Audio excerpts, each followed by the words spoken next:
আসসালামু আলাইকুম, কেমন আছেন সবাই? আশা করি সবাই ভালো আছেন। আলহামদুলিল্লাহ আমিও ভালো আছি। তো আজকে আবারও চলে আসলাম তথ্য কেন্দ্রে। তো এর আগেও আসছিলাম, আপনাদের সঙ্গে শেয়ার করছি। তো আজকেও আবারও চলে আসলাম, তো ভাবলাম আপনাদের সঙ্গে শেয়ার করি। তো আজকে আমি একাই আসিনি, আমার সঙ্গে এতে চলে আসছে আমার ছোট বোন আর একজন উদ্যোক্তা। তো আমরা ফাইনালি একটা ভালো কাজে যাচ্ছি না। তো এখানে আসলাম, আমাদের কাজগুলো আমরা শেষ করলাম।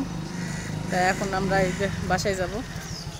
আর এবার আমি একা যাচ্ছি না, এদের সঙ্গে কিন্তু আমার বোনটাকে নিছি, কারণ সবসময় একা একা স্বাবলম্বী হলে হয় না। যারা পিছনে পড়ে থাকে, যারা ছোট থাকে, তাদেরকেও কিন্তু হাত ধরে টানিয়ে তুলতে হয়, কি বলো? তো আমি সবসময় সব কিছু পাই, আর কেউ পায় না। তো ভাবছি এবার থেকে যখন যেটা হবে সবাইকে রিকোয়েস্ট করে হলেও একজনকে সাথে সাথে নিব, সবাইকে একটু পরিচয় করে দিব, আর সবাইকে এটা দেখাবো যে আমি কী করতে যাই। অনেকেই বলে না কিছু করতে যাই। তো যাই হোক, সাথে এক দুইজনকে নিয়ে যাব, তাহলে ভুল ধারণাটা মিটে যাবে। আর আপনারা যারা উদ্যোক্তা হতে চান বা আছেন, আসেন, মিলেমিশে কাজ করি, ভিতরে হিংসা নয়, মিলেমিশে কাজ করি, সবাই স্বাবলম্বী হই। কারণ আমাদের স্বাবলম্বী আমাদের নিজের কাছে।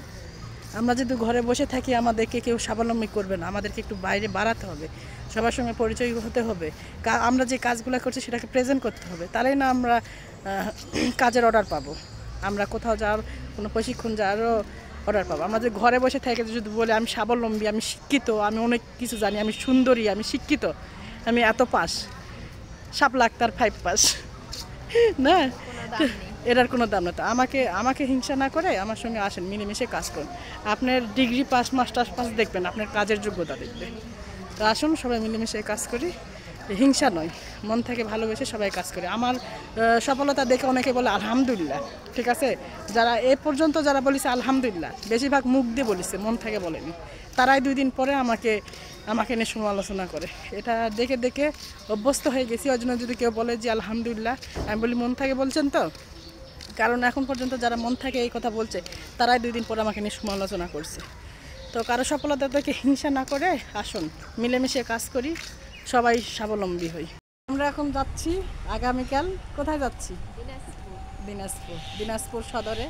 তো যারা দিনাজপুরের আছেন অবশ্যই দেখা করতে পারেন, সমস্যা নাই, আমরা রেডি সবার সাথে দেখা করার জন্য।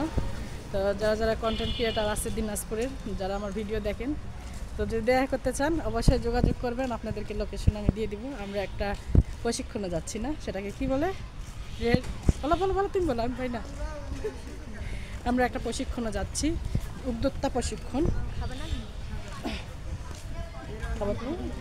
তো ওখানে যাচ্ছি। তো যারা দিনাজপুরের আছেন সবাই দোয়া করবেন আমাদের জন্য, আমরা যেন সফলতার আরেক ধাপ পেরিয়ে আসতে পারি, কিছু শিখতে পারি। আর আমাদের সামনে আরও অনেক কিছু আছে, এরপর আমরা আবার ঢাকাতেও যেতে পারি ইনশাআল্লাহ, যদি আল্লাহ চাই বাইরেও যেতে পারি।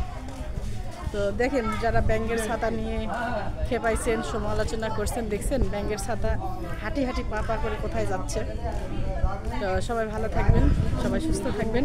আর যারা আমাকে নিয়ে সমালোচনা করছেন, একটা কথাই বলবো, আল্লাহ যেন আপনাদেরকে হেদায়েত দান করে, এছাড়া আমার কিছু বলার নাই।